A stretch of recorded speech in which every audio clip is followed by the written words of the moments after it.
नमस्कार. मी निवेदिता सराफ. मी खरोखरच खूप मनापासून अक्कलकोट स्वामी महाराजांची भक्ती करते. खरं तर स्वामीची माझा परिचय झाला असं म्हणू किंवा माझ्या आयुष्यात ते आले ते माझ्या पतींमुळे, अशोक सराफांमुळे. त्यांच्या आई स्वामींची खूप भक्ती करायची आणि त्याच्यानंतर अशोकसुद्धा स्वामींचं चरित्र वाचायचं आणि त्यांची भक्ती करायची आणि त्यांच्यामुळे स्वामींशी माझी ओळख झाली आणि त्यांचं चरित्र मी वाचू लागले आणि मला खूपच म्हणजे मी भारावून गेले त्यांचं चरित्र वाचून, की जसं संत गाडगे महाराज आहेत तसेच मला असं वाटतं अक्कलकोटचे स्वामी महाराज आहेत, की त्यांनी कधी चमत्कारांवरती विश्वास नाही ठेवला. त्यांनी कधी असं नाही म्हटलं की मला देव म्हणा, माझी पूजा करा, भणंग राहिले आयुष्यभर ते, पण त्यांनी फक्त दिलं आणि दिलंच. मलाही आयुष्यात असं वाटतं मला स्वामींच्याकडून खूप मिळालं. सर्वात पहिलं म्हणजे खूप मोठा आधार मिळाला. आज मला वाटलं तर मी नुसतं स्वामींचं नाव घेऊन वरून उडीसुद्धा मारू शकते, कारण मला माहिती आहे खालती धरायला स्वामींचे हात नक्कीच असतील. इतका विश्वास माझा स्वामींच्या भक्तीवर आहे. मला असं वाटतं आई वडीलसुद्धा तुमचं ह्या जन्मात असतात, पण तुमचे गुरु जे असतात ना ते तुमचे जन्मोजन्मांतरीचे असतात. त्यांना फक्त तुमचा हाच जन्म नाही, पाठचा जन्म, पुढचा जन्म, त्यांना सगळं दिसत असतं. बऱ्याचदा माझा एक असं ऑब्झर्वेशन आहे की असं भक्तांकडून असं केलं जातं की मला असं हवं होतं आयुष्यात आणि मी स्वामींची भक्ती घेतली आणि स्वामींनी मला ते दिलं. तशा प्रकारचे अनुभव मला नक्कीच सांगायचे नाही आहेत, कारण स्वामी हे कोणी अल्लादीनच्या जादूच्या दिव्यातले जिनी नाही आहेत. स्वामी हे कोणी एक असं चमत्कार करणारे कोणीतरी अवलिया बाबा नाही आहेत. स्वामी गुरु म्हणजे काय? गुरु या शब्दाचाच अर्थ आहे जो अंधकार दूर करतो तो गुरु. तर मला स्वामींनी काय दिलं? अज्ञानाचा अंधकार स्वामींच्या नजरेने माझ्याकडून दूर झाला.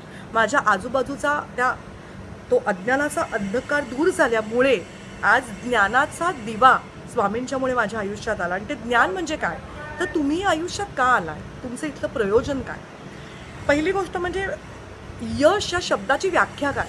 यश म्हणजे मला खूप पैसा मिळाला, मला खूप प्रसिद्धी मिळाली, मला खूप मानसन्मान मिळाले म्हणजे यश का? तर नाही, मला असं वाटत नाही. स्वामींच्या दृष्टिकोनातनं ही यशाची व्याख्या आहे. यश म्हणजे तुम्हाला आयुष्यात आलेल्या नातेसंबंधात तुम्ही किती चांगल्या रीतीने उतरता. म्हणजे आई, बहीण म्हणून, आता एक स्त्री आहे त्याच्यामुळे मी एक आई म्हणून, मी एक बहीण म्हणून, एक मी मुलगी म्हणून, एक पत्नी म्हणून, एक वहिनी म्हणून, एक मैत्रीण म्हणून, आणि नंतर जो व्यवसाय मी स्वीकारला आहे त्याच्यात मी किती सचोटीने तो व्यवसाय करते, मी किती प्रामाणिकपणे तो व्यवसाय करते, कोणावरती मी अन्याय करत नाही आहे ना, हेच मला दर्शवून देणं म्हणजेच मला वाटतं यश आहे. आज जर ते मी उत्तम रीतीने करत असेल तर आपण जे व्यावसायिक यश किंवा आपण जे लोकमान्य यश म्हणू त्याच्याशी अजिबात स्वामींचा काही संबंध नाही आहे. दुसरी गोष्ट मला असं म्हणायचं आहे, अंधकारापासून तुम्हाला प्रकाशाकडे नेण्याचा मार्ग स्वामी दाखवतात. शेवटी निर्णय तुम्ही तुमचे घ्यायचे असतात, कारण स्वामी तुम्हाला स्वावलंबी बनवतात. तुमचे निर्णय तुम्हाला घ्यायला शिकवतात. असेल हरी तर देईल खाटल्यावरी नाही, तुम्ही प्रयत्न करत राहा. कदाचित तुम्हाला ठेच लागेल तरी हात द्यायला स्वामी असतील, किंवा तुमच्याकडनं चूक झाली तर एक थप्पड लगवायलाही स्वामी असतील, कारण स्वामी खऱ्या आईसारखे, ते फक्त लाड नाही करत. स्वामी तुम्हाला वेळेप्रसंगी थप्पड पण देतात. बरं, आपण कित्येकदा म्हणतो मला हे हवं आहे, मला ते हवं आहे, मला हे हवं आहे, मला ते हवं आहे. तुम्हाला हवं खूप असतं, पण तुमची ती लायकी आहे का? तुमची तेवढी प्रगती झाली आहे का? आज 9वीतला मुलगा 12वीची परीक्षा नाही देऊ शकत. त्यासाठी त्याला 9वी आधी पास व्हावं लागतं, 10वीचा अभ्यास करावा लागतो, 11वीचा अभ्यास करावा लागतो, मग तो 12वीत येतो आणि 12वीची परीक्षा पास करतो. सो तुम्हाला जे हवं आहे ती तुमची पहिल्यांदा लायकी आहे का ते मिळवण्याची, हे पहिल्यांदा आपण शोधलं पाहिजे. मला हे हवं आहे, कदाचित तुम्हाला जर ते मिळालं नसेल तर आत्ता ती वेळ नाही आहे. आत्ता तुम्हाला अजून खूप काही शिकायचं आहे आणि मग तुम्ही तिथपर्यंत पोचाल. त्याला ते मिळालं, मला हे का नाही, हा तर प्रश्नच उद्भवत नाही, कारण प्रत्येकाचा मार्ग, प्रत्येकाचा प्रवास हा वेगळा आहे. दुसऱ्या आयुष्यात सुखी आहे किंवा दुःखी आहे ते आपण काठावर उभं राहून कधीच सांगू शकत नाही, कारण त्याच्या आयुष्यात जे काही सुख आहे किंवा जे काही दुःख आहे ते फक्त त्याला माहिती आहे. आपल्याला वरपांगी खूप छान दिसत असतं, दुरून डोंगर साजरे दिसत असतं, अरे बघा ह्याने किती पापं केली, ह्याने किती चुका केल्या, तरी त्याचं आपलं मस्त चाललं आहे, त्याच्याकडे गाडी आहे, त्याच्या मुलाचं इतकं छान झालं आहे, हे चाललं आहे ते चाललं आहे, पण त्याचबरोबरीने त्याच्या अंतर्मनात काय चाललं आहे हे आपल्याला कुठे माहिती असतं. यासाठी कधीही कोणाशी कंपॅरिझन करू नये, आजूबाजूला काय चाललं याचा विचार करू नये. आपण कंपॅरिझन नेहमी स्वतःशी तुलना करावी. आणि हेच स्वामी सांगतात की काल मी इथे होते, इथून आज मी पुढे आले आहे का, आणि ती कशी आले.